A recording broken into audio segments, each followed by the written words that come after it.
هاوسەرۆکایەتی کۆماجڤاکیان کوردستان کەجەکە جەمیل بایەک لە چاوپێکەوتنێکیدا لەگەڵ تەلەڤیزۆنی مەتن و چەدا دەربارەی دوایین ڕوودا و گۆڕانکاریەکانی تورکیا و باکووری کوردستان و پرسەکانی سووریا شرۆڤەی کرد.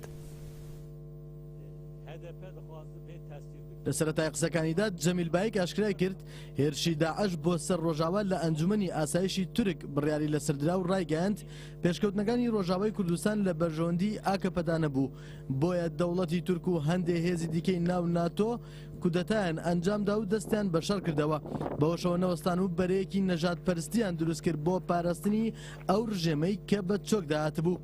دەربارەی دیداری ئێمرالیش جەمیل بایەک ڕوونی کردەوە دیدار لەگەڵ ڕێبەراپۆ لە ئێمرالی ئەنجامی تێکۆشان و بەرخۆدانی گەل بوو، بەڵام ئامانجی ئاکەپە ئەوە بوو کە ئەو فشارانەی لەسەرێتی کەمی بکاتەوە. هەروەها بەڕێگەدان بە دیداری ئێمرالی ئاکەپە دەیەوێت ئەو هێرشانەیان پەردەپۆش بکەن کە لە ئێستادا دەیکەنە سەر شارەدارەکان و مامۆستایان و فەرمانبەران لە باکووری کوردستان. جگە لەوانش دەیانەوێت بەو شێوەیە هاوسۆزی خەڵکی بۆ خۆیان ڕابکێشن. وتیشی گەلی کورد ئازاد نییە و ئازادیش لە تورکیا بوونی نییە، چونکە ڕێبەرایەتی گەل زیندانی گۆشەگیر کراوە. لە ئێستادا ئەرکی گەلەکەمانە کە بۆ ئازادی ڕێبەرایەتیان مەیدانەکان بکەنە گۆڕەپانی چالاکی.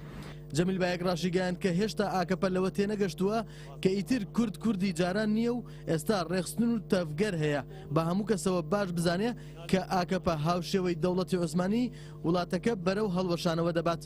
دەربارەی سووریا و ڕۆژاوای کوردستانیش بایەک ڕایگەیاند تورکیا کەوتە جەرابلوس بۆ ئەوەی کە پێش بە پەرش و بڵاوەبوونی داعش بگرێ. ئارتەشی تورک کە ئارتەشی دووەمی ناتۆیە ئەعتیباری لەدەستدا بوو، بەڵام بۆ جوڵەیەی ئارتەشی تورک دەیانەوێت ئەعتیبار بۆ خۆیان بگەڕێنەوە وا لە هەموو کەس بگەێنن کە هێشتا بەهێزن، دەیانەوێت ڕێگە بە یەخستنەوەی کانتۆنەکانی ئافرین و کۆبانێ بگرن و ڕێگە بە فیدراڵی ڕۆژاوا و باکووری سووریاش بگرن. وتیشی هەندێک هێزی تر لە پشت ئەو جوڵەیەی تورکیاون، بەڵام ئەو دۆخە زەلکاوێکە بۆ تورکیا و دەبێت بەرخۆدان لە بەرامبەری بەهێزتر بکرێ. دەربارەی باشووریش بایەک ڕوونی کردەوە ئاکەپە هەر چۆن قوبرسی دوولەت کرد ئەوەهاش لە دژی دەستکەوتەکانی گەلی کورد لە باشووری کوردستانیش دەسوەردان دەکا و لەگەڵ عێراق کێشە دەنێتەوە و هەرگیزیش دەستبەرداری مووسڵ نەبووە و هەمیشە لە نێو جوگرافیای میساقی میلیدا بینیوێتەوە و هەوڵی گەڕانەوەی بۆ ژێر دەسەڵاتی خۆی داوە.